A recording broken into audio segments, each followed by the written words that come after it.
BYU has become one of the better non-Power 5 teams over the past few seasons, will be going into its final season as an independent before joining the Big 12 Conference for the 2023 season.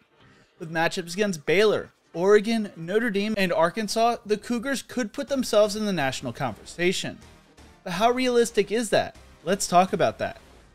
BYU has finished the past 2 seasons winning 10 games and finished ranked within the AP Top 25 both those seasons, and looks primed to do the same thing once again this season.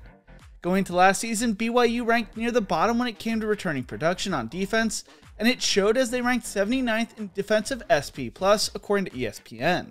On the offensive side of the ball, there were a lot of question marks going into last season, especially at the quarterback position.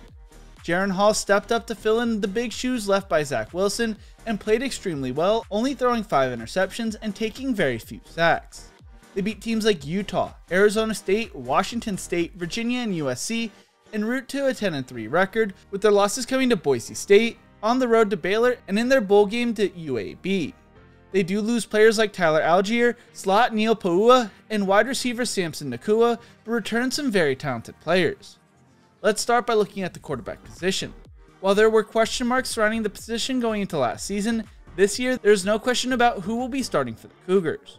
Junior Jaren Hall won the quarterback battle last season and proceeded to throw for 2,583 yards, 20 touchdowns and 5 interceptions, while also adding 307 yards and 3 touchdowns on the ground. He did miss 3 games last season, including the Cougars bowl game loss, so there are question marks surrounding whether he could stay healthy this year.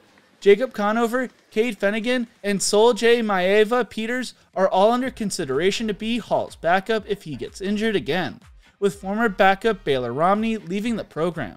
While the quarterback position looks set, there could be some concerns surrounding the running back position, after losing record-breaking running back Tyler Algier, who will be playing on Sundays this year. He totaled 2,736 yards and 36 touchdowns on the ground over his final 2 seasons at BYU. The Cougars will be hoping that California transfer Christopher Brooks could fill some of the void left by Algier. He was Cal's leading rusher in 2019 and 2021, finishing with 1,734 yards and 14 touchdowns over 4 seasons. Returning running backs Lupini Katoa, Jackson McChesney, and Miles Davis could also be in the mix for backfield reps. Stanford transfer Houston Hiamuli will also contribute at fullback, giving his extensive experience as a blocking back. There are also question marks surrounding the tight end position, with Isaac Rex being held out of spring practice due to an ankle injury he suffered against USC. Before the injury, Rex tallied 191 yards and 3 touchdowns on 18 catches. Dallin Holker, Mason Wake, and Carter Wheat will also get long looks at tight end. Holker and Wake both rotated with Rex last season with 14 receptions and 1 touchdown catch apiece. They should have some elite receivers with Puka Nacua and Gunnar Romney both returning. The offensive line was young last season and returns almost everyone, so that could lead to some offensive success. I just want to take a second and ask, if you are enjoying this video, make sure to leave a like and subscribe for more college football content. Also, let me know what team you're looking forward to seeing during the 2022 season in the comments section below. BYU's defense should improve when compared to last year. According to ESPN, the defense has careened from 33rd in defensive SP+ in 2018 to 57th in 2019 to 21st in 2020 and 79th in 2021. When BYU's defense returns a lot of experience, it's good. When it doesn't, and it really didn't last season, it isn't. This year, they returned 16 of the 17 players who played more than 250 snaps during the 2021 season. They also added some experienced players like Gabe Judy Lally, who played in 539 snaps at Vanderbilt, and we'll see Micah Harper return after missing all of the 2021 season with a knee injury. The returning experience may allow BYU's defense to attack more than it was able to last season. The defense will need to perform at a high level if the Cougars want to have success. Getting stops became a persistent issue once injuries decimated BYU's linebackers and secondary.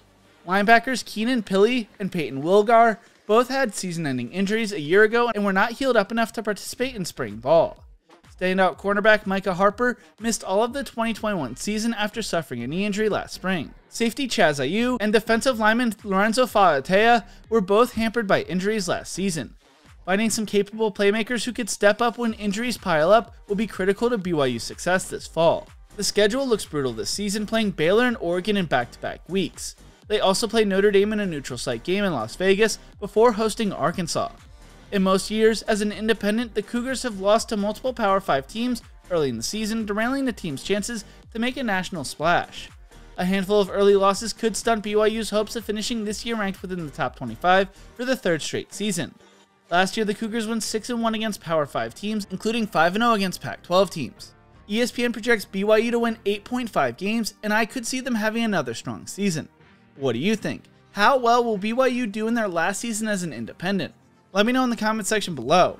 If you enjoyed this video, make sure to leave a like, subscribe for more college football content, and check out one of my other videos the algorithm knows you will love right here. Thank you so much for watching, and as always, remember to embrace the grind.